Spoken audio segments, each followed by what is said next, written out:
sabar. Insya Allah mudah-mudahan.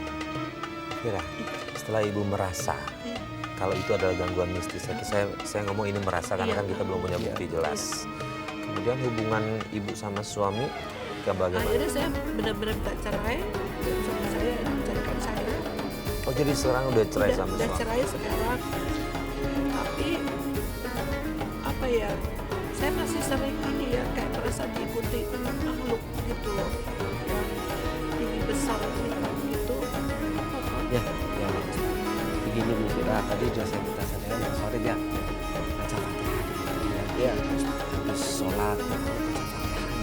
Sudah, nanti kalau mau nambah nanti di belakang ada doa-doa panjang ya. Tapi kalau enggak ya baca Fatihah. Yang kedua, boleh datang kepada orang yang alim, orang yang waro, orang yang kira-kira kita anggap orang ini dekat sama Allah. Gitu.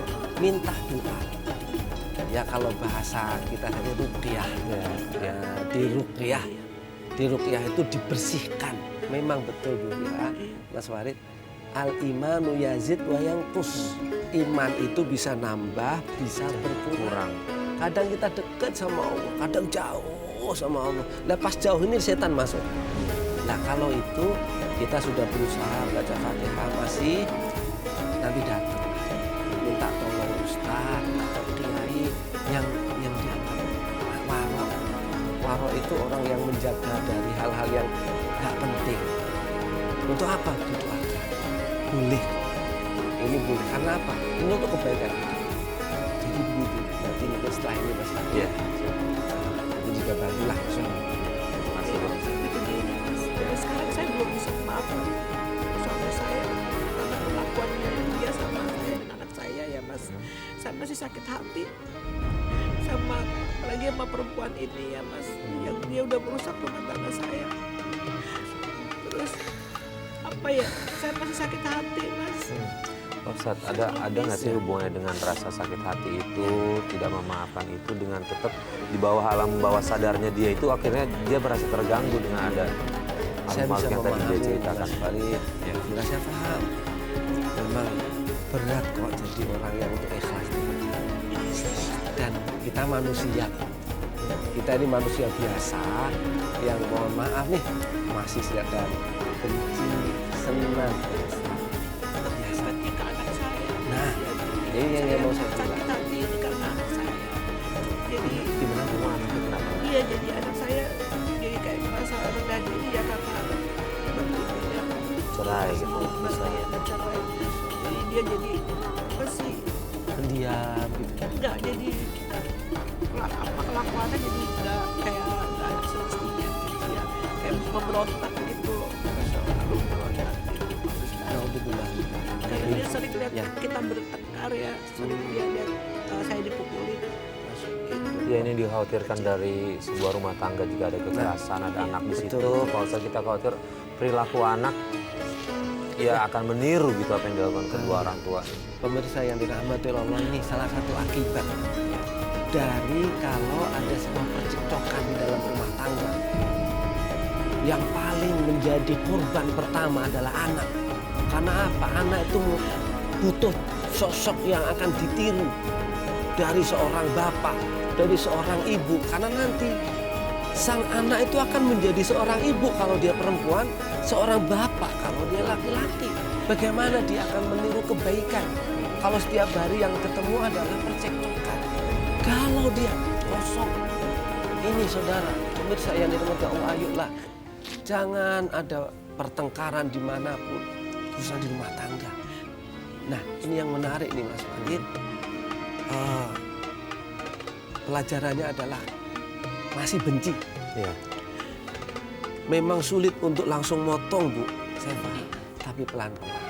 Kita berpikirnya ke depan. Anak sudah anak sekarang disayangin, tiap hari Fatihah dengan doa Fatihah. Mudah-mudahan, insya Allah, kalau kita ini nggak sempurna, pasti ibu pengen anaknya lebih baik. Sudah, mama dan papa tak istilahnya. Apa yang setelah lewat sudah, itu hanya catatan saja. Ingat, kalau lupa susah. Tidak mungkinlah lupa, tapi Udah nggak usah dendam. Hidupnya dia, toh semuanya akan bertanggung jawab di hadapan Allah. Ibu gimana? Saya sebenarnya masih mau ketemu ke suami saya ya Mas ya. Untuk apa? Mau mengungkapkan unek-unek saya selama ini masih sempat pendam gitu loh. Maksudnya mau menanyakan sama dia kenapa dia sampai kayak gitu ya kelakuannya. Mau apa sih, masih ada unek-unek lah di hati saya Pak Ustadz. Pak Oke. Ustadz, saya mau ketemu tapi mungkin nggak bisa kali ya kalau ketemu karena kan dia udah ada istrinya ini. Pak Ustadz. Oke, gini Ibu kalau emang mau bicara, kalau dari saya sih Pak Ustadz memang kalau ketika ada masalah coba harus diselesaikan. Di sini kita ada mediasinya, kita bisa coba bantu Ibu. Apakah kita nanti ke rumah suami Ibu, kita coba tanyakan diselesaikan karena kan ini menyangkut sama anak ya Bu ya. Ibu nggak pengen anaknya sebegitu dendamnya sama ayahnya. Anak Ibu laki-laki perempuan, apalagi nanti kalau dia menikah kan butuh seorang sosok ayah. Ibu niatnya itu kan, kalau niatnya itu saya bantu, tapi kalau niatnya untuk ribut lagi saya nggak mau. Enggak sih, enggak ribut. Saya cuma dia bisa lebih bertanggung jawab sama anak saya. Ya, jadi ada yang bisa kita hubungi, kita ada line telepon sih kalau misalnya mau, kita telepon di suami Ibu aja. Iya. Assalamualaikum Pak Fajar. Salam. Ini siapa ya? Halo, Assalamualaikum. Maaf Mbak, saya bisa bicara dengan Mas Fajar. Fajarnya lagi nggak ada. Ini siapa ya? Saya dapat nomor telepon ini dari Ibu Vira. Oke, Nah, ngapain ya? kalau nama aslinya adalah Ibu. Ada perlu apa ya sama suami saya? Enggak, gini. Mohon maaf, Mas Fajar ini, Pak Fajar ini mantan suaminya Ibu. Jadi Ibu sih berharap mau bicara sama Pak Fajar, Bu. Tolong bilangin ya Mas sama dia, jangan pernah gangguin suami saya lagi. Enggak, Bu. Saya itu pernah panggil segala. Enggak, begini, Bu. Ibu ini dia ingin coba bicara sama suami Ibu karena ada anak dari mereka berdua dan anak ini kalau menurut saya, menurut Ibu, ya ada baiknya lah ayahnya coba temuin anaknya. Karena anaknya sudah begitu benci sama ayahnya sekarang. Nah, yang diharapkan dari Ibu adalah Ibu tidak mau anaknya sebegitu bencinya sama ayahnya. Walaupun memang masa lalu ayahnya seperti itu. Bilangin ya Mas sama dia, saya nggak peduli mau anaknya benci sama bapaknya kek. Pokoknya jangan pernah nganggu kehidupan saya sama suami saya. Ibu. Kamu Ibu. kenapa sih kamu udah puas kamu ya ambil suami saya? Sebentar. Ngapain sih ganggu kehidupan gue? Ibu. Udah kok. Ibu, sebentar Ibu, sebentar doang.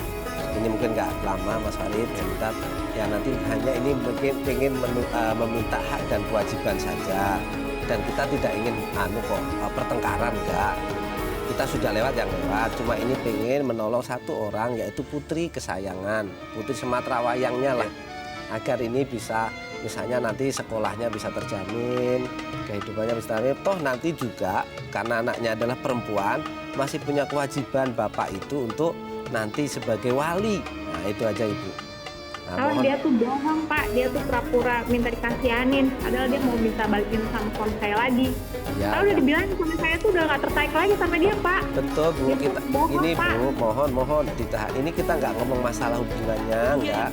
Kita hanya tentang anak saja Ibu. Karena kita sudah tahu kok secara hukum sudah pisah. Ya kan Ibu, sudah pisah. Tapi kita pengen masih ada kewajiban yaitu untuk anaknya. Saya kira itu. Ini yang mungkin kita inginkan, kasihan saja.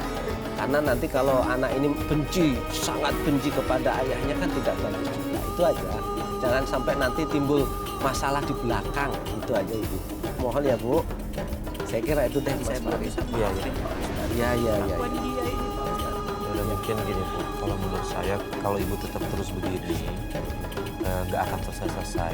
Nggak ada salahnya sih mulai dari Ibu. Biarkan istrinya mantan suami ibu itu seperti itu berperilakunya, biarkan aja. Ibu lebih fokus sama ibu ya Pak Ustadz ya, ibu sama anak. Coba pelan-pelan aja. Nanti Ya, Bu, kalau betul. setelah ini, kalau perlu bantuan tim tawakal mau ke rumahnya, jadi insya Allah kita bantu. Kita coba cari tahu Ya, ke ya. bapaknya sudah. Saya kira itu Bu Fira. Jadi kalau kita nanti capek ngurusin orang, kita sibuk ngurusin orang, nggak bisa memperbaiki diri. Nanti insya Allah kalau kita baik, anaknya jadi baik. Tapi kalau kita terus berantem, anaknya ini nggak berubah nanti. Sudah, kita sudah berusaha. Nanti insya Allah ada jalan lain. Mungkin nanti Mas Fahri, kita lah dengan tim Ya. bisa untuk komunikasi. Terutama kita menyelamatkan. Karena penting Mas Fahri. Satu orang kita selamatkan itu sama dengan menyelamatkan seluruh manusia. Ya. Man ahyan nasa faqad ahyan nasa jami'an. Orang yang menghidupkan satu orang. Ini ngopenin, hidup itu bukan masalah nyawa. Sekolahi, nanti menjadi orang yang nakal. Itu susah. Jadi fokusnya ke sana ini ya. Mudah-mudahan kita doakan lagi. Gimana Ibu Fira? Saya tahu Ibu Fira masih begitu ikhlas. Ya, tapi kenapa? Kalau menurut saya nggak ada salahnya sih untuk Mungkin coba akan saya jalanin coba ya apa yang tadi Pak Ustadz sampaikan. Betul ya Bu Imam. Jadi orang baik itu Bu, mesti sakit. Iya. Betul. Pasti Allah akan nilai itu bakso. Nanti dibalasnya anaknya. Itu, insya Allah lah. Tapi mau gini, jangan sampai anaknya di panas-panasin. Ya. Tiga ya nak, baik, jadi lebih baik. Jadi lebih baik. Jangan lupa tadi setiap sholat baca Fatihah ya Bu. Iya Pak Ustadz. Mohon lupa. Karena tadi saya sampaikan di makuri Allah Fatihah itu untuk siapa yang mau baca. Maksudnya niatnya apa? Itu Mas Fahri. Coba kikis pelan-pelan rasa dendam itu, Iya. fokus sama anak, biarkan anak mencintai ayahnya. Kalau misalnya seperti itu ya mudah-mudahan ibu bisa menjalani ini semua. Saya sebenarnya bangga ibu bisa menghidupi anak ibu sendiri dan udah sampai sejauh ini. Insya Allah semua apa yang menjalankan berkah. Ini semua berkah. Amin ya Rabbal Alamin. Ya, baik Pak Ustadz, terima kasih banyak atas semua nasihatnya. Makasih Pak Ustadz. Mudah-mudahan sabar ya Bu Fira Semuanya ya. Pak Ustadz, makasih untuk nasihatnya, sehat ya. Amin, amin. Mudah-mudahan manfaat. Amin ya Rabbal Alamin. Untuk Amin, kita ya semuanya, untuk Ya. saya, untuk Mas Farid, dan Ya. untuk pemirsa lah. Khususnya untuk Ibu Fira. Iya, makasih Pak Amin, Ustadz. amin. Baik, terima kasih Bu Fira sudah Makasih, berbagi Mas. cerita dengan kita. Semoga kedepannya lebih baik Bu Fira ya. Iya, amin.